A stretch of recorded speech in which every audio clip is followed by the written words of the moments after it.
Bonjour à tous. Alors aujourd'hui dans cette vidéo nous allons voir ce que c'est le SIGINT, donc le Signal Intelligence, qui veut tout simplement dire renseignement d'origine électromagnétique.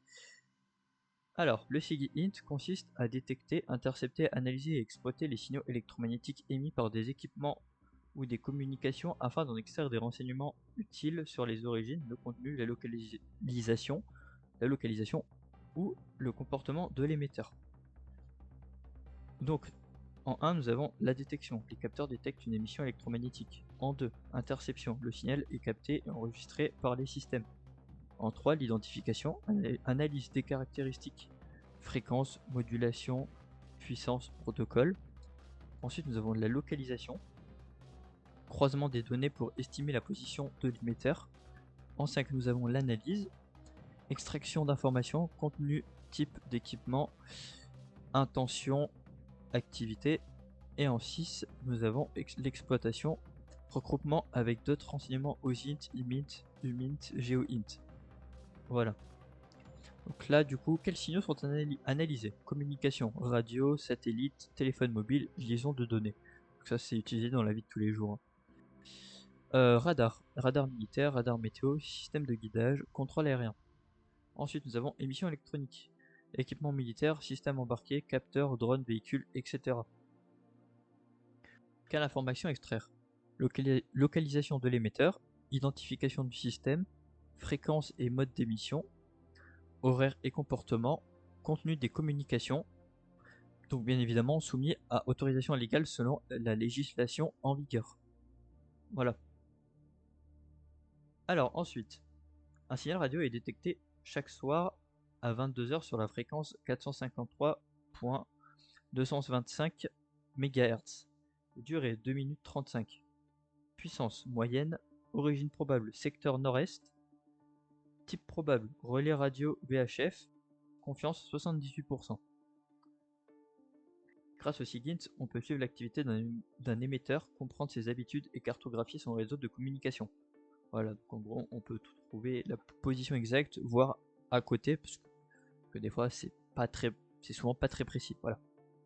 Outils et techniques. Antenne et récepteur SDR, analyseur de spectre, direction finding, donc DF, triangulation, décodage de protocole, base de données de signature.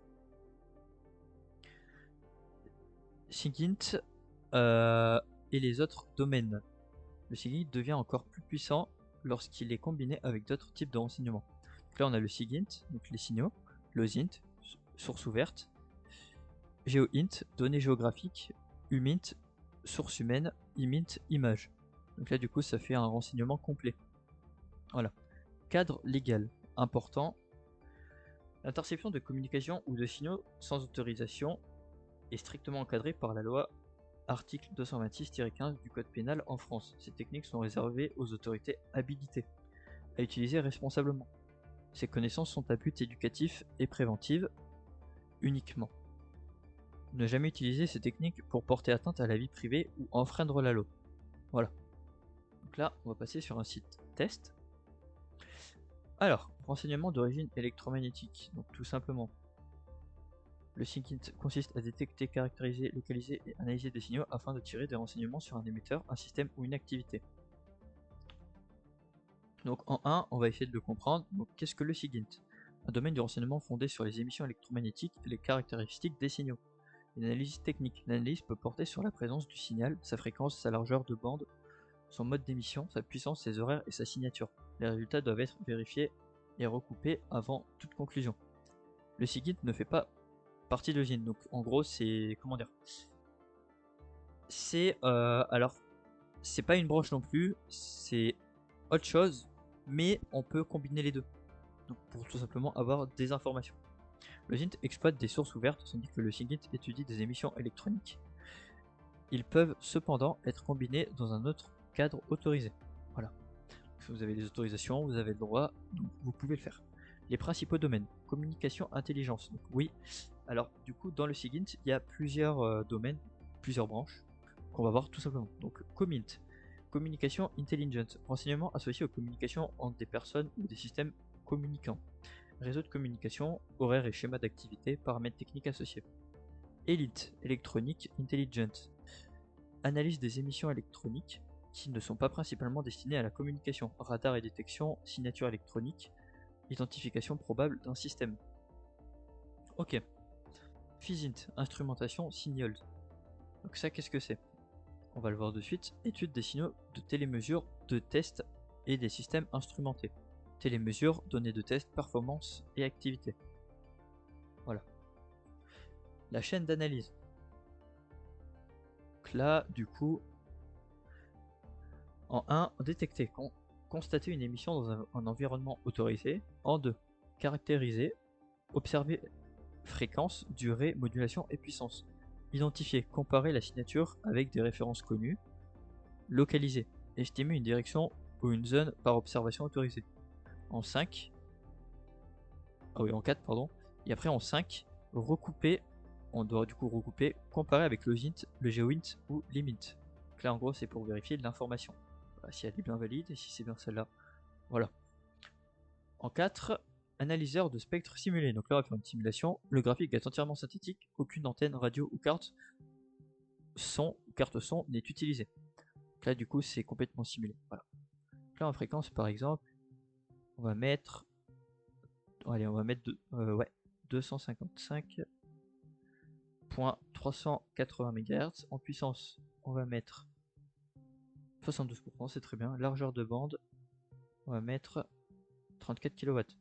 Donc là, d'ailleurs, on a plusieurs modes. On a l'EFM, l'AM, le CW et l'impulsion.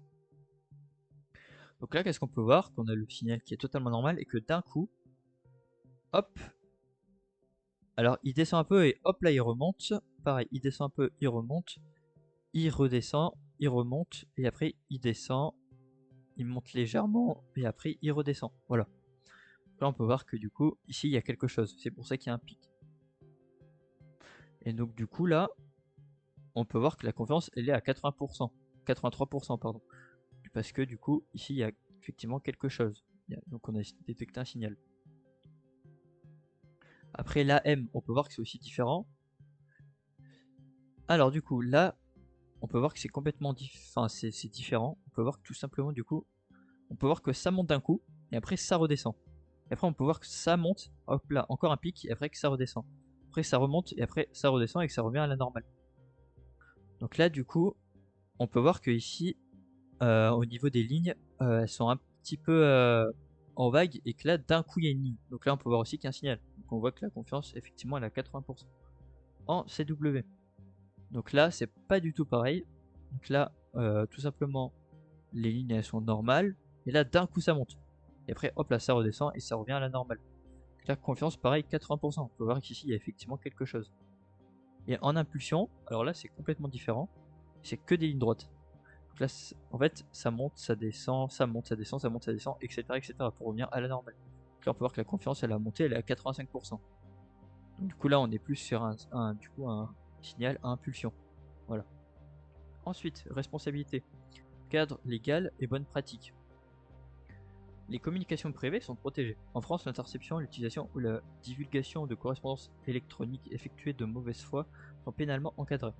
Les techniques utilisées par les services compétents sont également soumises à autorisation et contrôle. Voilà, donc du coup c'est ce que je dis, si vous avez des autorisations, vous pouvez le faire. Voilà. Apprendre sans risque, simulation.